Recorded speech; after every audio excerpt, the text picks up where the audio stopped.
What makes you so special? Stop! Please! Not until you stop breathing.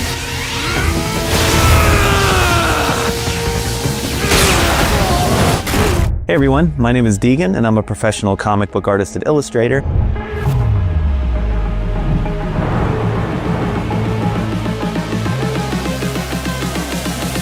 Today I'm going to draw for you guys an epic scene from Season 3, Episode 6 of Invincible where Powerplex fights Invincible.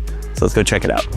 With every piece of art that I make, I always start by thinking about the overall composition and layout. Here you can see I begin by sketching out simple shapes and wireframes of the two characters and their poses. If you've watched this episode of Invincible, you know how personal this fight is. So I really wanted to convey the extreme emotion from Powerplex, how much he is just determined to take Mark out.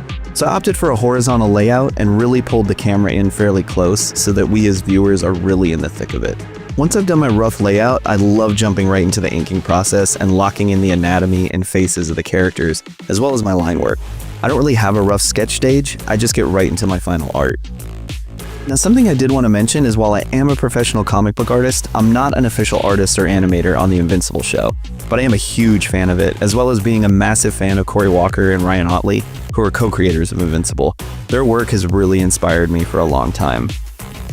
Here you can see after drawing Invincible's head and overall anatomy, I started work on adding his costume details.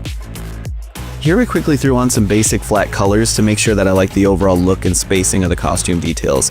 When the piece is in black and white, sometimes it can be hard to judge if parts are big enough or wide enough or positioned correctly, so quickly throwing down some base colors is a great way to make sure that you're happy with the spacing of everything.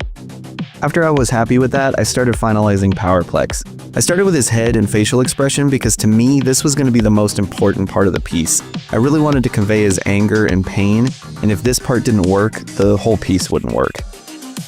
I found that drawing Powerplex's hand around Mark's throat was incredibly difficult for me, so I ended up taking many pictures of my own hand as a reference to try to figure out exactly how that would look from this angle. It helped immensely, and I got it to a place where I liked it. Then I started adding in Powerplex's costume details, as well as the discs that are implanted on his body. Again, like I did with Invincible, I added some basic flat colors to Powerplex to make sure I was happy with the positioning of his costume. Here you can see I started experimenting with special effects for Powerplex's electrical powers, as well as getting an idea where I wanted to draw them and how much electricity I wanted in the composition. Adding too much would severely overpower the piece as a whole, so this was important to map out. After that, I started coloring the art in earnest, making sure I had the correct and accurate base colors for both Powerplex and Invincible. Once I had the base colors for Powerplex, I started drawing his electricity, and adding glow effects to all the places that needed them, as well as all the tiny details that really make the electricity pop visually. This honestly was a bit of an excruciating process, and one of the parts that took the longest when I was drawing this piece. It was really worth it though. The electricity in this scene is such an important part of the piece as a whole, so it was worth taking the time to get it right. With the base color set, I started figuring out what I wanted to do for the background and which colors I wanted to use for it.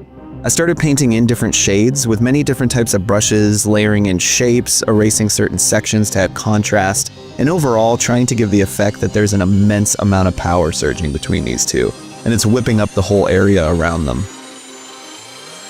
Then I began figuring out where the most light would be coming from, so that I could start adding shadow and darker tones to the characters.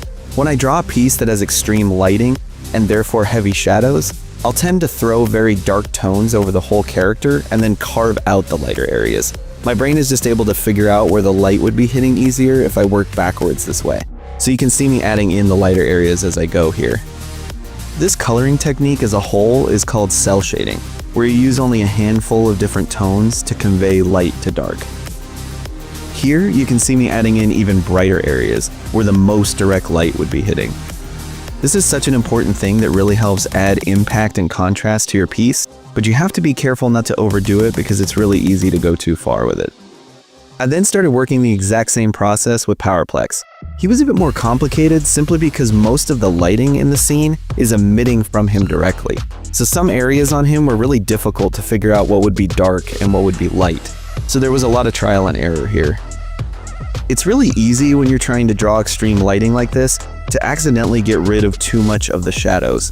But the shadows are the element that give it the most drama and sell how extreme the lighting is. So it's important not to overdo your highlights. At this point, I was in the final home stretch of the piece and really started working out and adjusting the background colors to make sure that Invincible and Powerplex were remaining the focal point and wouldn't get lost in the background. After that, I was incredibly happy with the end result and ready to call it finished.